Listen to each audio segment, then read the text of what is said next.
Hello प्यारे बच्चों, स्वागत है आप सभी का हमारे इस यूट्यूब चैनल में। जैसे कि आप सभी को विदित होगा कि आपके जो बोर्ड एग्ज़ाम हैं वो 16 फरवरी से होने जा रहे हैं। उसी के मद्देनज़र हम कुछ मॉडल पेपर के सेट्स लाए हैं जिन्हें आप देख करके अपने बोर्ड में अच्छे मार्क ला सकते हैं। तो वीडियो को पूरा देखिए और प्रश्नों को अच्छे समझिए, ठीक है। तो चलिए स्टार्ट करते हैं। जैसे आपको पता है कि पूर्णांक 70 नंबर का होता है और आपको 3 घंटे 15 मिनट दिए जाते हैं पेपर में, ठीक है। तो उस हिसाब से आपको लिखना होता है। तो हम चलिए पहला देखते हैं प्रश्न क्या कह रहा है कि निम्न में से कोई एक कथन सही है, उसे पहचान कर लिखिए। तो इस तरह कुछ लिखा रहेगा जिसमें से आपको पहचानना होगा कि कौन सा कथन सही है, ठीक है। तो इसमें जैसे कि पहला लिखा है, सरस्वती पत्रिका की संपादक महादेवी वर्मा थी। क्या भूलूं क्या याद करूं हरिवंश राय बच्चन की आत्मकथा है। रामविलास शर्मा कवि के रूप में प्रसिद्ध हैं। मैला आंचल कहानी विधा की रचना है। ये इसमें से पहला नंबर सही नहीं है। क्या भूलूं क्या याद करूं हरिवंश राय बच्चन जी की आत्मकथा है। तो ये दूसरा नंबर सही हो जाएगा, ठीक है। अब इसके दूसरा देखते हैं। इसमें लिखा है रश्मि मानसा किसकी आलोचना कृति है।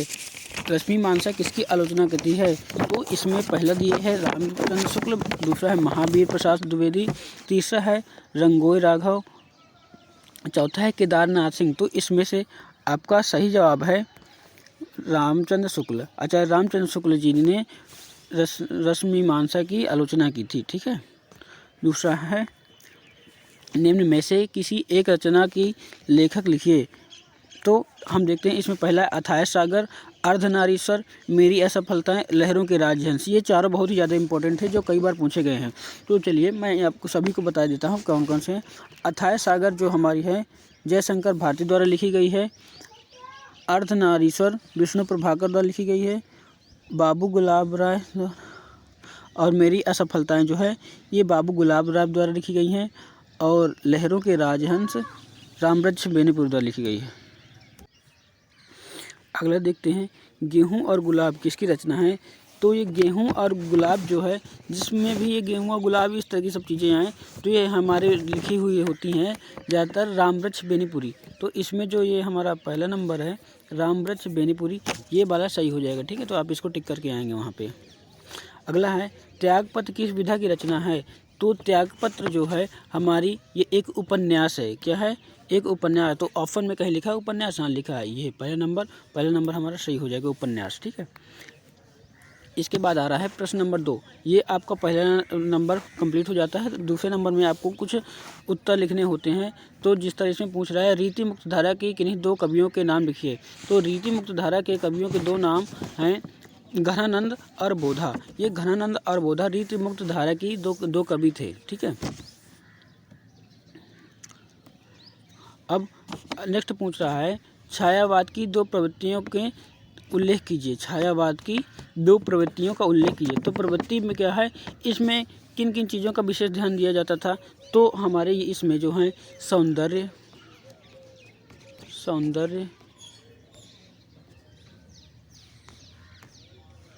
और प्रेम, इन चीज़ों में बहुत ज़्यादा हमारे ध्यान दिया जाता था, ठीक है। अब इसके बाद लास्ट पूछ रहा है उत्तरायण कृति की रचनाकार का नाम लिखिए। उत्तरायण कृति, ये जो उत्तरायण कृति है ये हमारे महाकवि राम कुमार ने लिखी थी। किसने लिखी थी, राम कुमार ने, ठीक है। महाकवि राम कुमार ने हमारी उत्तरायण कृति लिखी थी, ठीक। तो अब इसके बाद नेक्स्ट में चलते हैं। तो इसमें लिखा है निम्नलिखित गद्यांशों में से किन्हीं के नीचे दिए गए प्रश्नों के उत्तर दीजिए। तो इसमें आपको ये क्या होता है, ये गद्यांश लिखे रहते हैं। इसमें आपको उनके संदर्भ सहित अर्थ की लिखना होता है और उनकी व्याख्या करनी पड़ती है। इसके बाद जो इस तरह ये लाइनें दी होती हैं तो इनका आपको अपने शब्दों में वर्णन करना होता है, ठीक है। तो जिस तरह इसमें पहले में पूछ रहा है उपर्युक्त गद्यांश का संदर्भ सहित लिखिए। तो पहले आप क्या करेंगे कि नॉर्मल से इसको पहले पढ़ लेंगे। जिस तरह लिखा है, भिन्न भिन्न धर्मों को मानने वाले जो भी सारी दुनिया के सभी देशों में बसे हुए हैं, यहाँ भी थोड़ी बहुत संख्या में पाए जाते हैं। और जिस तरह यहाँ की बोलियों की गिनती आसान नहीं है, इसी तरह यहाँ भिन्न भिन्न धर्मों की संप्रदायों की गिनती आसान नहीं है।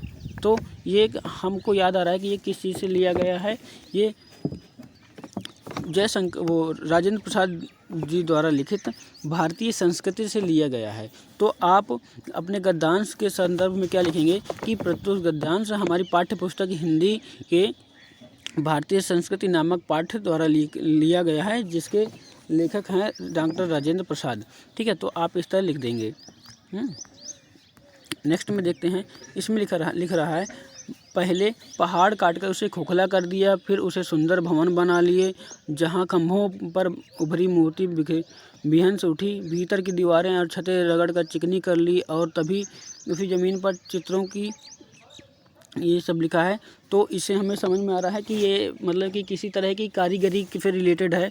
तो हमने पाठ में पढ़ा है कि अजंता क्या है, अजंता वाले पाठ में पढ़ा है कि वहाँ बहुत सारी गुफाएं वगैरह थी, पत्थर की मूर्तियाँ वगैरह होती थी, और उन्हें काट कर एक सुंदर मूर्ति का रूप दिया जाता था।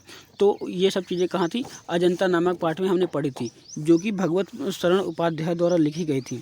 तो हम इसके संदर्भ में क्या लिखेंगे कि प्रस्तुत गद्यांश हमारी पाठ्य पुस्तक हिंदी के अजंता नामक पाठ से लिया गया है, जिसके रचयिता भगवत शरण उपाध्याय हैं। ठीक है, तो आपका ये वाला आंसर कंप्लीट हो जाएगा।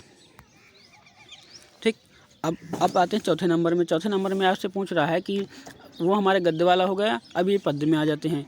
ये पद्यांश से लिया गया है।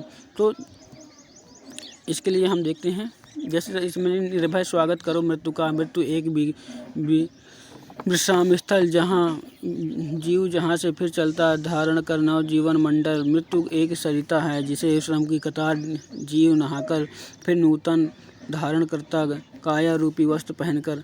तो इसमें आदमी को बताया गया है कि वो कभी भी आदमी की कभी भी मृत्यु नहीं होती है, उसकी आत्मा सदैव जीवित रहती है। जिस प्रकार हम पुराने कपड़े को उतार देते हैं और नए कपड़े धारण कर लेते हैं, इसी तरह मृत्यु के बाद आत्मा नए शरीर को धारण कर लेती है। तो इसका संदर्भ सहित अगर व्याख्या लिखनी है तो आप क्या करेंगे, हम चलिए सिंपली अपने गैलरी में जाते हैं, वहाँ से आपको फोटो में दिखाते हैं। ठीक है, देखिए इस प्रसंग में आप लिख सकते हैं, कवि से प्रस्तुत पंक्तियों में मृत्यु के से भयभीत न होने की प्रेरणा दी जा रही है। इसमें कहता है, व्याख्या है इसकी, वो कहता है कि हे भारत के वीरों, तुम निर्भय होकर मृत्यु का स्वागत करो और मृत्यु से कभी मत डरो, क्योंकि मृत्यु वह स्थल है जहाँ मनुष्य अपने जीवन भर की थकावट को दूर कर विश्राम प्राप्त करता है। अतः मानव को उससे भयभीत नहीं होना चाहिए। मृत्यु वह स्थान है जहाँ मनुष्य पुराने शरीर को त्याग कर नया शरीर धारण करता है और पुनः नवीन जीवन की यात्रा पर अग्रसर होता है। ठीक है, तो आप यहाँ से इस तरह लिख सकते हैं। इसका काव्य सौंदर्य जब लिखना होगा तो आप इसकी सिंपली इसको पढ़ लीजिए, ऊपर क्या लिखा है। ठीक है, तो आप इसमें लिख सकते हैं, मेन जो चीज़ लिखेंगे तो इसमें आप वीर रस के बारे में बताया गया है, तो आप वीर रस लिख सकते हैं। और इसमें क्या क्या इसके जैसे छंद, प्रत्येक चरण में 16 मात्राओं वाला मात्रिक छंद है। इसमें अलंकार, मृत्यु एक विश्राम स्थल तथा मृत्यु एक सरिता है, रूपक अलंकार तथा अनुप्रास अलंकार है। आप इन सब चीज़ों के बारे में लिख सकते हैं परीक्षा में। ठीक है, तो ये हो गया काव्य सौंदर्य के बारे में। अब अपने नेक्स्ट प्रश्न पर चलते हैं। हमारा नेक्स्ट क्वेश्चन कहता है, सुनी वैन सुधा रस साने, सयानी है जानकी जानी भली, तिरछे करी नैन दय सैन तिन्हें समुझाई, कछु मुस्काई चली, तुलसी ते अवसय सोह सैव अवलोकी लोचन लाहु लाही, अनुराग तड़ाग में भानुदय बिगसी मनो मंजुल कंज गली। अब इसका अगर प्रसंग आपको लिखना है तो आप सभी जानते हैं कि ये तुलसीदास जी द्वारा रचित है, जिसमें माता सीता और भगवान श्री राम के मेल का वर्णन किया गया है। तो चलिए इसका देखिए, इन पंक्तियों में ग्राम बंधुओं के प्रश्नों का उत्तर देती हुई सीता जी अपने हाव भाव से राम के विषय में सब कुछ बताती हैं। वो कहती हैं, ग्राम बंधुओं से राम के विषय में सीता जी पूछा कि ये सांवले और सुंदर रूप वाले तुम्हारे क्या लगते हैं। तो ग्राम बंधुओं के अमृत जैसे मधुर वचनों को सुनकर चतुर सीता जी उनके मनोभाव को समझ गईं। सीता जी ने उनके प्रश्न का उत्तर अपनी मुस्कुराहट तथा संकेत भरी दृष्टि से ही दे दिया। उन्हें मुख से कुछ बोलने की आवश्यकता ही नहीं पड़ी। उन्होंने स्त्रियों से लज्जा का कारण केवल संकेत में से ही राम के विषय में यह समझा दिया कि ये मेरे पति हैं। तुलसीदास जी कहते हैं कि सीता जी के संकेत को समझकर सभी सखियां राम के सौंदर्य को एकटक देखते हुए अपने नेत्रों का लाभ प्राप्त करने लगी। ठीक है, तो इस तरह आप उनकी व्याख्या कर सकते हैं। अगला प्रश्न देखते हैं। 5वें प्रश्न में आपको किसी एक का जीवन परिचय लिखना होता है, तो आप इनमें से आचार्य रामचंद्र शुक्ल और जयशंकर प्रसाद, ये बहुत ही ज़्यादा मोस्ट इम्पॉर्टेंट हैं, तो आप इनको ज़रूर से ही ज़्यादा कंठस्थ कर लीजिएगा। ख नंबर में पूछ रहा है, निम्नलिखित कवियों में से किसी एक कवि का जीवन परिचय तथा उनकी किसी एक रचना का नाम लिखिए। ठीक है, तो इसमें भी आपको लिखना है, आप ये महादेवी वर्मा का याद कर लीजिए और सूरदास, ये बहुत ज़्यादा इंपॉर्टेंट है और ये पूछे ही जाते हैं 101%। ठीक है, तो आप इनको ज़्यादा से ज़्यादा याद कर लीजिएगा और अच्छे से लिख लीजिएगा। ठीक है, नेक्स्ट चलते हैं।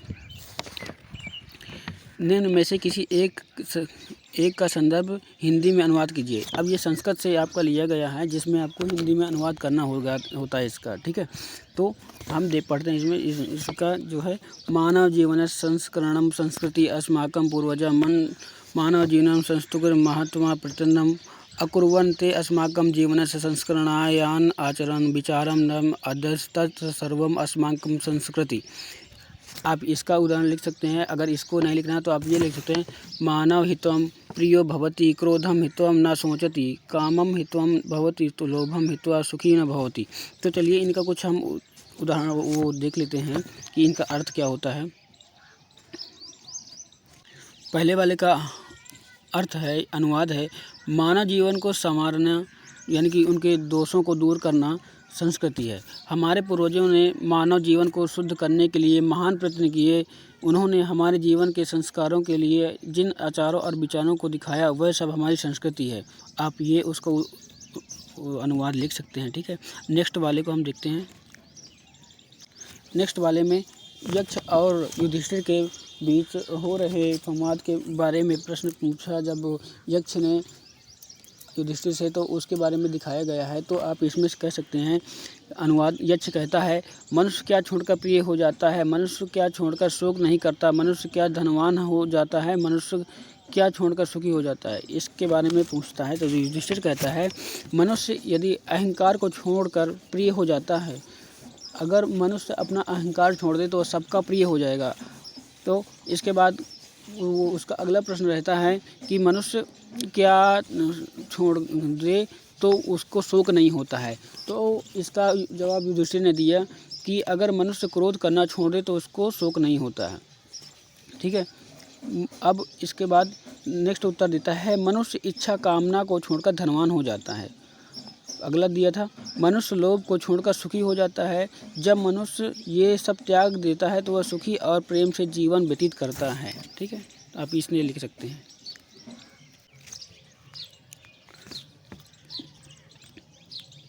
अब इसके बाद यहाँ पूछ रहा है, करुण अथवा हास्यरस का स्थायी भाव और परिभाषा बताइए। तो इन सभी का करुण रस अथवा हास्यरस, उपमा अथवा रूपक अलंकार, सोरठा और रोला, इन तीनों का जो वीडियो संग्रह है हमने अपनी डिस्क्रिप्शन लिंक में दे दिया है। तो आप इन सभी को जा कर के वहाँ से देख सकते हैं। ठीक है, तो और वहाँ पर उनका एक उदाहरण भी समझाया गया है, तो आप वहाँ से देख करके उनको समझ लीजिएगा। ठीक है, नेक्स्ट पूछ रहा है, निम्न में से किन्हीं तीन के मेल से एक एक शब्द बनाइए। तो आपको ये देखिए इसमें क्या उपसर्ग, उपसर्ग मतलब होता है, इनको आपको स्टार्टिंग में लगा करके शब्द बनाने हैं। तो आप सु जैसे है तो सुस्वागतम लिख सकते हैं, सुप्रिया मतलब कुछ भी लिख सकते हैं आप। और ये जैसे है प्रायः, प्रातःकाल मतलब जो भी है, तो आपको पहले प्र आना चाहिए। अब इसमें है प्रति उत्तर आप लिख सकते हैं, प्रतिकार लिख सकते हैं। अब उप में आया तो उपकार लिख सकते हैं, मतलब इनको स्टार्टिंग में लिखना है आपको। जैसे निर है तो इसमें लिख सकते हैं निराकार लिख सकते हैं, क्या लिख सकते हैं निराकार, ये लिख सकते हैं। अभिमान लिख सकते हैं। ठीक है, अभिमान।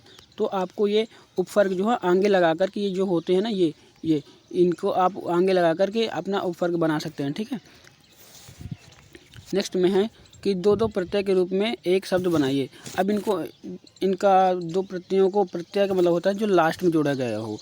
जैसे ना लिखा है तो नहाना, नहाना, पहनना, पहनना। तो जो लास्ट में जो आ रहा है ना, ये हमारा होता है प्रत्यय। इनको हम लास्ट में लगा करके इनको लिख सकते हैं, ठीक है। अगला आ रहा है पन, जैसे अपनापन, क्या हो जाएगा? अपनापन, अपनापन, अपनापन। जो लास्ट में देखिए पन आ रहा है ना, तो हम इसको क्या कहते हैं? ये हमारे प्रत्यय हैं, ठीक है। इनको लास्ट में लगाकर आप कोई को शब्द बना सकते हैं, ठीक है। अब इसके बाद कह रहा है कि किन्हीं दो का समास विग्रह करिए। तो किन्हीं दो का समास विग्रह करना है, तो चलिए हम आपको समास विग्रह इनका दिखाते हैं। देखिए, जैसे पहला था राधा कृष्ण, तो राधा कृष्ण में क्या होता है? राधा और कृष्ण, इसमें दो अलग अलग लोगों के बारे में बताया जा रहा है। तो ये राधा और कृष्ण जो होगा, ये हमारा जिसमें दो अलग अलग मतलब विपरीत अर्थ रखते हैं, तो उनको बोलते हैं हम द्वंद्व समास। तो ये राधा कृष्ण का समास विग्रह होगा, राधा और कृष्ण, तो ये हो जाएगा द्वंद्व समास, ठीक है। सप्तधान्य, सप्तधान्य का मतलब होता है 7 ऋषियों का समाहार, जिनमें 7 ऋषि होते हैं, ठीक है। तो उनको हम बोलते हैं द्विगु समास। जिसमें किसी तरह का समूहों की बात की जाए तो वहाँ पर होता है द्विगु समास, ठीक है। अब आगे है चौराहा, इसमें है 4 राहों का समूह, ठीक है। 4 राहों के समूह या समाहार, इसको बोलते हैं समाहार, भी बोलते हैं समाहार। तो ये 4 राहों का समाहार, तो 4 राहों का समाहार, इसमें भी किसी चीज़ का समूह दिखाया जाए तो हम क्या कहेंगे? इसे द्विगु समास, ठीक है। नेक्स्ट हमारा है उत्थान पतन। उत्थान पतन, इसका मतलब होता है, ये जो देखिए उत्थान शब्द अलग है और पतन शब्द अलग है। तो ये जो दोनों हैं एक दूसरे के विपरीत है, एक दूसरे के विपरीत है। और विपरीत वाले शब्द को क्या होते हैं हमारे? आपको हमने बताया भी द्वंद्व समास, ठीक है। तो ये हमारा कौन सा समास होगा? द्वंद्व समास होगा, ठीक है। तो आप यहाँ पर लिख सकते हैं कि ये हमारा द्वंद्व समास है। अब इसके बाद नेक्स्ट में हमारा है कि इनका जो है संधि विच्छेद करना है, ठीक है। अगला प्रश्न हमारा पूछता है कि संधि विच्छेद करिए। तो पहला हमारा है प्रति उत्तरम। तो इसका जब संधि विच्छेद करेंगे, इसका मतलब प्रतिधन उत्तरम। तो ई और ऊ मिलाकर यू का निर्माण करते हैं, तो हम इसे बोलते हैं यण संधि, ठीक है। क्या बोलते हैं? यण संधि। अगला है स्वागतम। स्वागतम का जो होता है, ये होता है सुधन आगतम, तो सुधन आगतम, ठीक है। ऊ प्लस आ मिलकर बड़ा वा का निर्माण करते हैं, इसमें भी हमारी यण संधि होती है। अब अगला है इत्यादि। तो इत्यादि का होता है इति धन आदि, इसमें ई और आ मिलके बनाते हैं बड़ा या, तो ये होती है यण संधि, ठीक है। अब अगला है लाकृति। लाकृति मतलब लृ धन आकृति, तो इसमें भी हमारी है यण संधि, ठीक है। तो ये हमारा कंप्लीट हो गया इस वाला का। अगला देखते हैं। तो दोस्तों खाना में पूछ रहा है निम्न में से किन्हीं 2 शब्दों का तत्सम रूप लिखिए। तो तत्सम रूप में क्या होता है कि इनको हम और क्या कहते हैं? जैसे कि घर को हम कहते हैं ग्रह, मानुष को कहते हैं मनुष्य, ग्राम को कहते हैं ग्राम, ठीक है। इसको कहते हैं ग्राम, ठीक है। चांद को बोलते हैं चंद्र। तो ये हमारे हो गए तत्सम शब्द, ठीक है। अगले में पूछ रहा है निम्न में से किन्हीं 2 शब्दों को पर्यायवाची लिखिए। तो पर्यायवाची में आपको पता है क्या होता है कि 2-2 शब्द लिखने होते हैं। ईश्वर का प्रभु, भगवान, प्रभु हुआ जैसे लिख दिया, भगवान लिख दिया, भगवान, तो ये हमारे पर्याय हो गए। कमल का पंकज, अम्बुज, फूल का पुष्प, पुष्प हो गया। जंगल का होता है कानन हो गया, वन हो गया, ठीक है। कानन और वन, ये हमारे 2 हो गए इसके, ठीक है। तो ये हमारे हो गए 2 पर्यायवाची शब्द, इनको भी आपको लिखना होता है। 10वें नंबर में पूछ रहा है निम्न में से किन्हीं 2 का संधि विच्छेद कीजिए। ये हमने बता ही दिया है पहले ही। निम्न लिखित शब्दों की चतुर्थ विभक्ति लिखी का रूप लिखिए। चतुर्थ विभक्ति एवं द्विवचन का रूप लिखिए, ठीक है। तो इसमें जो मधु लिखा है, मधु जो है हमारा, अगर इसकी पूछे एक विभक्ति, चतुर्थ विभक्ति एवं एक वचन का लिखना है, तो देखिए तृतीय, चतुर्थ और 5वीं विभक्ति का एक वचन दोनों के लास्ट में विराम आता है। क्या आता है? विराम, ठीक है। तो बस हो गया। तो इसमें क्या हो गया? ये मधु लगा देना आगे, मधुभ्याम, ये सभी में आता है मधुभ्याम। मधुभ्याम हो गया। और इसका अगर नदी करेंगे तो लिखेंगे नदीभ्याम, फल करेंगे फलाभ्याम, मति करेंगे मतिभ्याम। तो ये आपका हो जाएगा चतुर्थ विभक्ति का द्विवचन, ठीक है। अब नेक्स्ट में चलते हैं हम। इसमें लिखा है निम्नलिखित में से किसी एक धातु का लकार पुरुष तथा वचन लिखिए। तो इसमें हमारा है, क्या लिखा है? इसमें लिखा है असहम। तो ये जो असहम लिखा है, ये हमारा लंग लकार उत्तम पुरुष लंग लकार का उत्तम पुरुष का ये हमारा है एक वचन। क्या है? एक वचन। एक वचन, ठीक है। ये हमारा लंग लकार उत्तम पुरुष का एक वचन है, ठीक।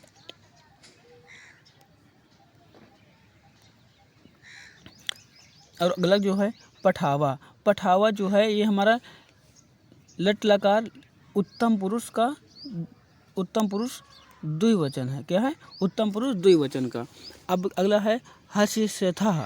तो हसिष्यथः जो है ये हमारा भी लट लकार का मध्यम पुरुष का द्विवचन है। क्या है? द्विवचन, ठीक है। तो आप इसको लिख सकते हैं। अगले में आपको संस्कृत में अनुवाद करना है तो आप इनको कर लीजिएगा, ठीक है। निम्न में किसी निबंध, अब इसमें निबंध जो है आप किसी एक का लिख के आपको आना है और अच्छे से लिख के आना है। इसके बाद खंड काव्य में आते हैं तो ये मुक्ति दूत वगैरह ये नहीं, आपको ये जय सुभाष खंड काव्य, ये जय सुभाष खंड जो काव्य जो है ये आपके यहाँ पर ये पूछा जाता है जय सुभाष खंड काव्य, तो आपको इसमें ध्यान देना है। तो आप इसको अच्छे से करके आइएगा, ठीक है।